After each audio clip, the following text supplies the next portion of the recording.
7月11日，法院出手，周深名誉权案尘埃落定，这结果太解气。韩红当初果然没说错，关注内娱和音乐圈的朋友们，今天肯定都刷到了一个大快人心的好消息。周深的名誉权维权案终于尘埃落定了，法院直接出手，实锤了4类针对他的恶意造谣。看到判决书的那一刻，我心里就2个字：解气。这些年泼在周深和他家人身上的那些脏水，终于被官方盖了章，证明全是不折不扣的无稽之谈。结果一出来，很多老粉和路人都在感慨，韩红当年那句话果然没说错啊。今天咱们就来好好盘一盘这场维权战到底是怎么回事，以及这背后折射出的那些网络乱象和偏见。咱们先说说这次被起诉的造谣者里最让人气愤、最突破底线的一个操作。这帮人为了博眼球，居然直接把脏水泼向了周深毫无过错的父母。他们不仅用 P 图恶意丑化2位老人，还制作了大量低俗、侮辱性的图文和视频，在全网大范围的散播。说句实在话，看到这我真的有点火大。换做咱们任何一个普通人，谁能接受自己的父母平白无故在网上受这种羞辱？更何况周深是个出了名的大孝子。其实周深工作室早前已经多次发过声明，也取证提醒过对方停止侵权，可这帮造谣者呢，完全是死猪不怕开水烫，不仅不听，反而变本加厉，觉得法不责众，或者你拿我没办法。逼到最后，周深只能选择走法律途径维权。很多人可能会说，是不是明星太敏感，小题大做了？我个人的感受是，这绝对不叫小题大做。家人是咱们每个人的逆鳞，当底线被狠狠践踏的时候，拿起法律武器反击，是任何一个人，一个有血有肉的人该有的正当防卫。这一步，周深走得非常对，也非常必要。除了牵连无辜家人，造谣者还编造了不少针对周深职业发展的黑料。其中第一条就是造谣他演唱会人气造假。这帮人的手段也是够低级的，专门拿开场前或者散场时那些边角、局部的截图，经过恶意拼接和修改后，到处散播周深演唱会空座率高、人气暴跌的谣言，就为了误导那些不明真相的路人跟风抹黑。咱们退一步讲，事实就摆在那里，稍微关注点娱乐新闻的人都清楚。周深这2年开巡回演唱会，不管是内地的各大城市，还是香港的大型专场，门票哪次不是开票几秒光？就拿香港那场来说，4万张门票，不到1分钟全部售罄。开演当天，场馆座无虚席，连过道都站满了人，哪来的空座？当时刘德华、张学友这些乐坛殿堂级的前辈，还专门送上了祝贺花篮。看到这种造谣，我真的觉得既可笑又可悲。可笑的是，这种连基本常识都不顾的假图，居然也能骗到一部分人；可悲的是，有些人为了黑而黑，已经完全丧失了客观判断的能力。周深用实打实的票房和上座率，狠狠打了这些造谣者的脸。第2类谣言更加离谱，他们试图否定周深拿到的官方国际舞台荣誉。大家应该还有印象，周深曾经受邀前往联合国教科文组织联合国中文日献唱，后来还在纽约联合国总部登台。这可不是什么野鸡活动，这是官方正规邀约，全程有完整备案的文化交流演出。当时多家官媒都转发报道过，是实打实的文化输出成绩，是给国人长脸的事。可造谣者偏偏要歪曲活动性质，贬低他的行业成就，试图消解他这么多年在音乐上的努力。我个人的感受是，这种行为已经不仅仅是针对周深个人了，这是在抹黑咱们国家的文化输出成果。一个歌手能站上联合国的舞台，代表的是中国流行音乐的实力和形象。造谣者为了黑一个人，连这种国家级荣誉都要去泼脏水，其心可诛，格局之小，令人啧舌。还有更让人无语的第3类谣言。造谣者在全网传播消息，说周深那300多首原创歌曲全是翻唱，直接一口抹杀了他深耕音乐这么多年的全部付出。看到这条谣言的时候，我真的是气急反笑。300多首啊，就算是一天听1首，也得听将近1年。周深这些年发了多少原创单曲，给多少大制作影视剧唱过 OST， 他的音乐版图有多大，稍微听过他歌的人都清楚。这种连创作成果都要一口否定的操作，已经不是简单的无知了，这就是纯粹的恶意。他们就是要把周深多年的积累说得一文不值，企图在路人心里植入他其实没有作品的虚假印象。但音乐是骗不了人的，作品传唱度摆在那里，听众的耳朵是雪亮的好在，邪不压正。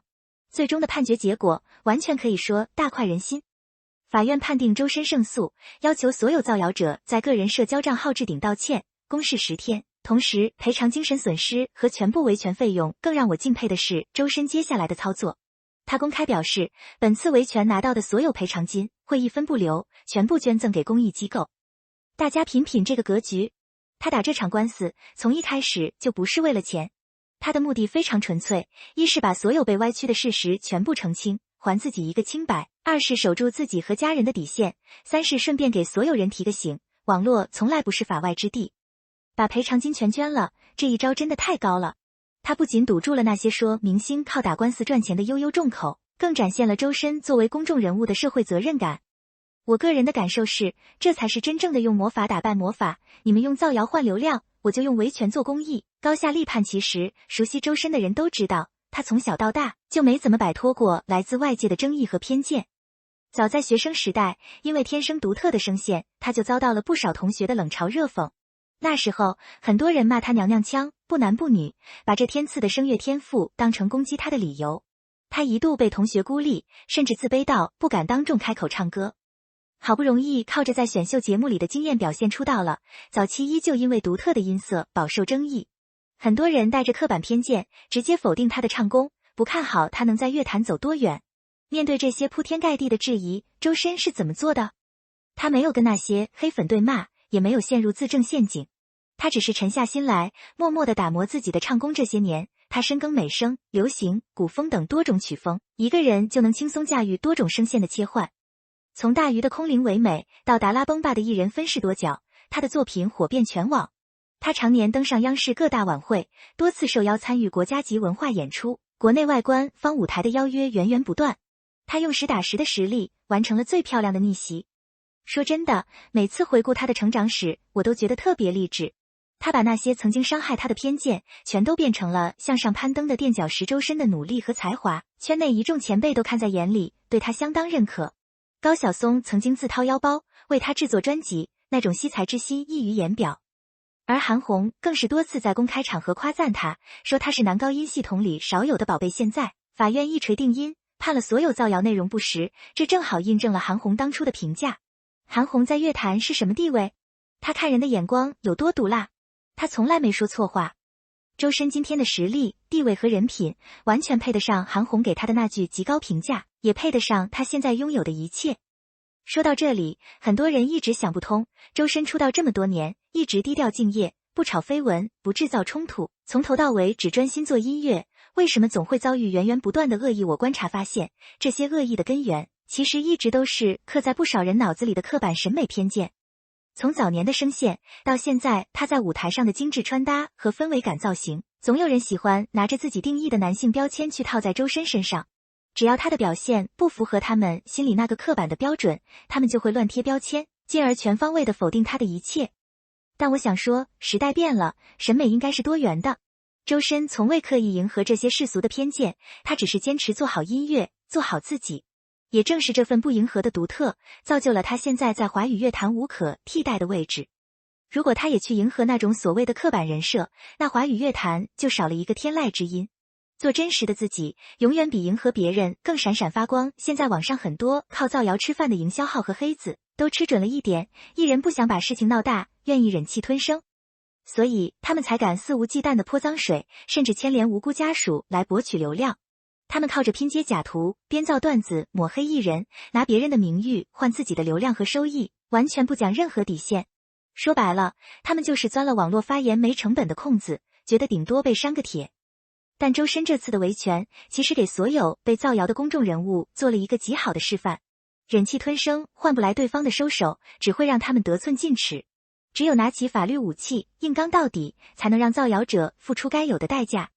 他把全部赔偿金捐出去的操作，也明明白白地摆了自己的态度。我跟你打官司，不是为了赚你的钱，就是为了讨回属于自己的清白，守住自己的底线。这种态度才是对造谣者最大的降维打击。